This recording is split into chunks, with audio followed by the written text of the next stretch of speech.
akhlak Nabi itu bisa buat orang yang benci sama beliau jadi jatuh hati kepada beliau. Kalau kita udah jatuh hati jadi benci. Kebalik. Nabi orang yang marah kepada beliau jadi jatuh cinta. Kita hampir jatuh cinta jadi marah. Kebalik nih akhlaknya. Berarti kita harus belajar banyak nih dari Rasulullah tentang akhlak. Beliau tuh bisa bikin seorang perempuan yang suaminya baru terbunuh, ayahnya terbunuh, pamannya terbunuh, saudaranya terbunuh dalam perang Khaybar. Yang dia bilang orang yang paling saya benci di muka bumi adalah Muhammad. Terus tiba-tiba yang namanya Muhammad datang menghampirinya di dalam tendanya, ditemani oleh beberapa orang sahabat. Lalu kisah itu diriwayatkan, Nabi datang dengan raut wajah yang penuh empati. Dengan raut wajah yang penuh empati, bukan raut wajah orang yang sebagai pemenang perang. Kan Nabi menang perang waktu itu. Sebagai seorang tuan, bukan. Yang empati. Yang kayak sahabat banget gitu. Datang Nabi duduk di sebelah Sofia. Sofia diam aja, marah banget. Cuma dia gak bisa ngapa-ngapain karena dia berstatus tawanan perang. Mau gimana coba? Mau dia tusuk? Gak bisa, dia sendiri. Dan dia takut bahwa dia akan diperlakukan seperti umumnya orang memperlakukan tawanan perang. Karena dia belum paham, belum kenal Rasulullah. Dia kaget ketika Rasulullah SAW minta maaf sama dia. Kaget, gak ada cerita orang dalam perang yang menang minta maaf kepada yang kalah. Ada gak cerita kayak gitu? Gak ada tuh. Yang menang minta maaf sama yang kalah. Maaf ya kami menang. Jangankan perang, sepak bola aja susah nyari yang kayak gitu kan ya. Ini akhlak nih untuk kita teman-teman di Bandung dengan Persibnya. Nanti di Jakarta dengan apa Jakarta teh? Persijanya. Nanti yang menang siapapun yang tanding, maaf ya menang. Dari mana lo akhlak kayak gitu? Rasulullah. Karena yang itu lebih serius loh daripada bola. Bola kan cuma permainan, entertain, olahraga kan. Gak seserius perang. Perang itu serius. Kalah itu meninggal artinya terbunuh. Kalau kita kalah paling ya kurangin apa? Nggak dapat skor gitu, nggak dapat poin.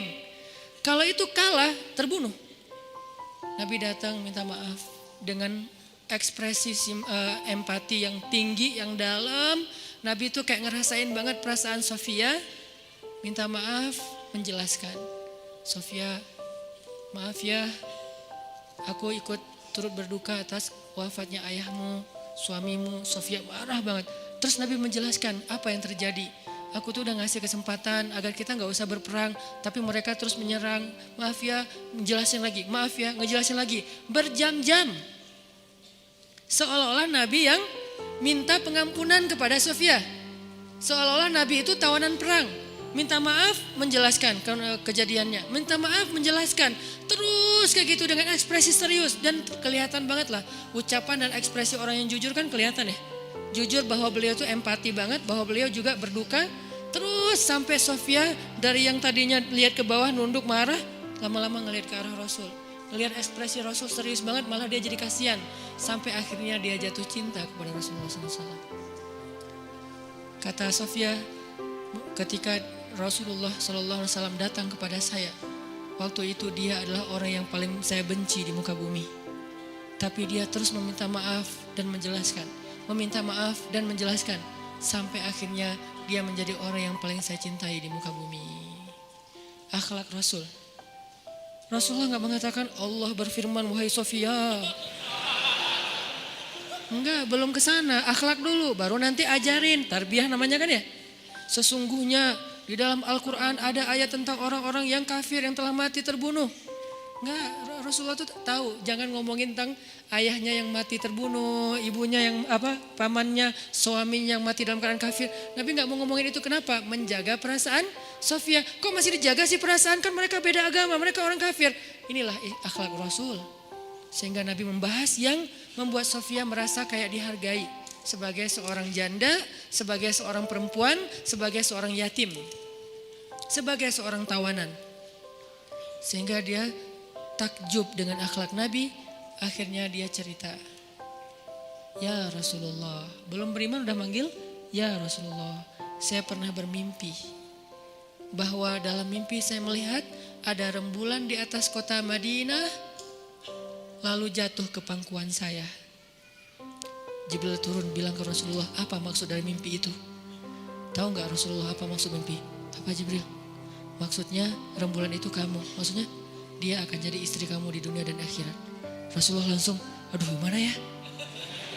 Rasulullah juga orang yang ra'fah banget tuh. Bil mu'minina ra'ufun rahim tuh Rasulullah. Gak enak, kan dia masih janda baru meninggal suaminya. Masa saya lamar gimana ya? Kata Jibril, ya Rasulullah, Allah suruh engkau melamar dia untukmu.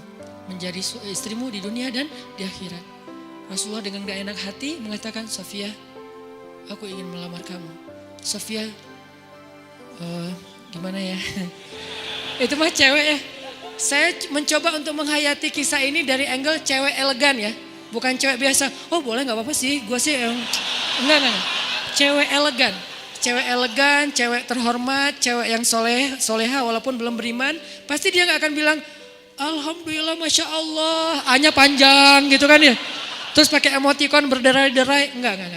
Dia terhormat.